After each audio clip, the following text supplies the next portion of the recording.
इंदौर विकास प्राधिकरण द्वारा लगभग 400 करोड़ की लागत से बनाए जाने वाले अहिल्या पथ बाईपास को लेकर विरोध का दौर शुरू हो चुका है।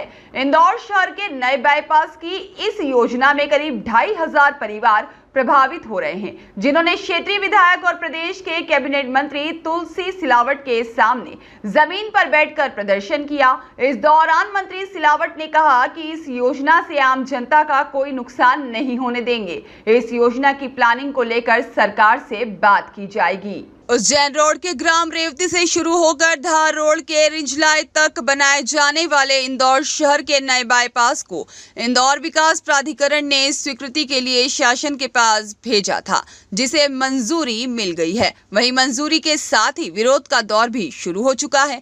इस 15 किलोमीटर के नए अहिल्या पथ बाईपास की जद में करीब 27 गाँव के 2500 परिवार प्रभावित हो रहे हैं, जिसे देखते हुए रहवासियों ने रविवार को इंदौर के रेजिडेंसी कोठी में मंत्री तुलसी सिलावट के सामने अपनी समस्याएं रखी, जहां करीब 500 से अधिक रहवासियों ने अपने मकानों और जमीनों को लेकर चिंता जताई। सभी किसान और ग्रामीण रेजिडेंसी कोठी की सड़क पर ही बैठ गए। आखिरकार मंत्री तुलसीराम सिलावट और विकास प्राधिकरण के CEO राम प्रसाद अहिरवार को भी जमीन पर बैठना पड़ा। चर्चा के बाद मंत्री सिलावट ने ग्रामीणों को आश्वासन दिया है कि किसी भी रहवासी और किसान का नुकसान नहीं होगा। हम मुख्यमंत्री से बात कर इस योजना की प्लानिंग में बदलाव किए जाने पर चर्चा करेंगे। विकास और प्रगति का संकल्प हमारी सरकार का है और किसी का घर उजाड़ कर, किसी गरीब को बेघर करके हम एक ऐसा विकास नहीं करेंगे। रेवती से जो अहिल्या पथ का जो मार्ग निकलेगा वो बिना विकास और प्रगति के, इनका बिना नुकसान के, बिना इनके विश्वास में लिए हजारों की संख्या में लगभग 2500 परिवार, लगभग 2 से 2500 परिवार रहते हैं। और वो समाज का वो वर्ग, समाज का वो तबका जो झाड़ू भी लगाता है, पोता भी लगाता है, सब्जी भी बेचता है, ठेले भी चलाता है, तुलसी सिलावट जैसे वो काम करते हैं। ऐसे लोगों के साथ मध्य प्रदेश की सरकार, मुख्यमंत्री डॉक्टर मोहन यादव और वहाँ का सेवक ये तुलसी सिलावट कार्यकर्ता, इन्होंने आज मुझे विधायक भी बनाया है, मंत्री बनाया। मेरा दायित्व बनता है विकास भी हो और एक गरीब का नुकसान भी नहीं होगा। ये मेरा दायित्व है, मेरा कर्तव्य है, किसी का नुकसान नहीं होने दूंगा। और कुछ माफियाओं द्वारा वहाँ पे भ्रम प्रचार फैलाया जा रहा है सड़क को लेकर के। अभी इसीलिए तो मैंने बोला रात को 2 बजे भी आओगे तो मैं जाऊँगा।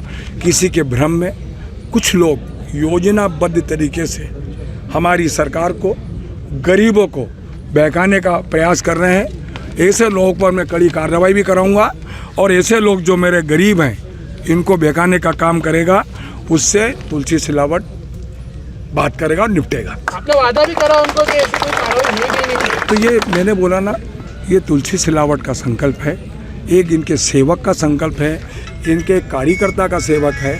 भाजपा के सबसे छोटा कार्यकर्ता मानता हूँ और सबसे पहली बात मैं इनका प्रथम सेवक हूँ, क्योंकि इन्होंने 1 बार नहीं, 2 बार नहीं, 6 बार विधायक बनाया, लगभग 69,000 से जिताया। इनका उपकार, रात को भी सोता हूँ तो इनका आशीष दिखता हूँ। माँ के सामने मैंने आशीष लिया ना, एक भाई दिखता है, पिता दिखता है। तो इनके सपने के अनुरूप, इनके संकल्प के, इनकी हर पीड़ा में, इनकी हर कष्ट में, हर दुख में मध्य प्रदेश की सरकार इनके साथ है। वहाँ का विधायक और मंत्री तुलसी सिलावट इनके हर दुख में, हर संकट में चट्टान की तरह इनके साथ खड़ा रहेगा। जो लोग ऐसे भ्रामक मैसेज फैला रहे हैं उनको भी मैसेज देना चाहोगे आप? ऐसे लोगों को कड़ी से कड़ी कार्रवाई की जाएगी और जितने मेरे परिवार के हजारों लोग यहाँ हैं, इनकी बातों में बिल्कुल मत आना। इनकी बात निराधार, बेबुनियाद और हमारे इस परिवार को तोड़ने की बात। मांग यही है कि जो अहिल्या पथ का जो भ्रम वहाँ पर फैलाया जा रहा है कुछ भूमाफियाओं द्वारा, कुछ ऐसे जो ज़मीनों के दलाल हैं, उस भ्रम को दूर करने के लिए पूरा गांव आज माननीय मंत्री जी से मिलने आया था।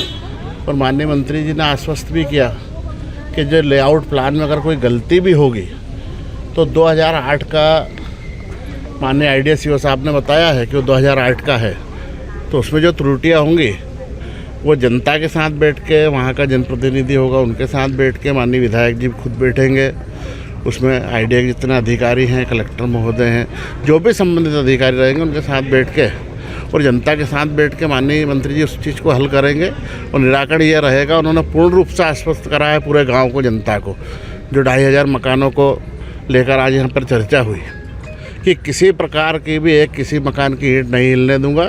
उसके लिए उनको आगे बुलडोजर के आगे खुद को भी खड़ा होना पड़ा तो खुद खड़े होंगे। किस प्रकार का भ्रम फैलाया जा रहा है भूमाफिया द्वारा वहाँ पे?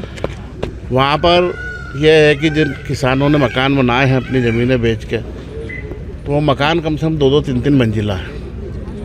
और वो जो अहिल्या पथ का जो ट्रेस बनाया गया है वो कहीं उसके आसपास से है, लेकिन वो उनको ये इस प्रकार से भ्रम फैला रहा है कि आपके मकान टूटेंगे, यहाँ से होगा। तो उनका जो सोच है कि जनता डरे गांव की और ये कम राशि में मकान बेच के चले जाए और हमारे इरादे पूरे हो जाएं, वो हम मंसूबे हम उनके कभी भी पास नहीं होने देंगे। मंत्री से क्या आश्वासन मिला आपको आज? आपने बात की? आश्वासन नहीं, उन्होंने पूर्ण यकीन दिलाया है पूरे विश्वास के साथ में कि वो भी एक गरीब वर्ग से पले बड़े परिवार से है, उन्होंने भी मजदूरी की है और हम सब भी मजदूर के बेटे बच्चे हैं। वो कभी भी किसी के हक को कोई भी भूमाफियाओं के द्वारा या जो अफवाह ये लोग फैला रहे हैं इनके द्वारा, वो किसी प्रकार से उनके मंसूबे पास नहीं होने देंगे। विकास के नाम पे जो भूमाफिया घोड़ा बन रहे हैं उनके खिलाफ किसी प्रकार की कार्रवाई की आपने मंत्री से मांग करी? जी हाँ, हमने मांग करी और उन्होंने बिल्कुल हमको पूर्ण रूप से विश्वास दिलाया कि उनके ऊपर कड़ी से कड़ी कार्रवाई होगी। अगर ज़रूरत पड़ी तो उनके ऊपर NSA भी लगेगी। कौन कौन यहाँ मौजूद है आज बताएं? आज यहाँ पर माननीय पप्पू शर्मा जी मौजूद है, राहुल परमार जी आए थे यहाँ पे, धर्मेंद्र परमार, गोलू पंडित, हमारे यहाँ पे भारत परमार वगैरह, और पूरे गांव की जो माताएं बहनें यहाँ पर हैं, मुकेश भाई, मतलब मैं सबका क्या नाम लूँ, सारे ही सब परिवार, पूरा गांव है यहाँ पर। लगभग कितनी संख्या में लोग यहाँ मौजूद हैं? यहाँ पे कम से कम 400 से 500 लोग आए और सभी से ये आग्रह किया गया था कि प्रत्येक घर से एक व्यक्ति आना चाहिए और सभी आएगा। ब्यूरो रिपोर्ट, सत्याग्रह न्यूज, मध्य प्रदेश।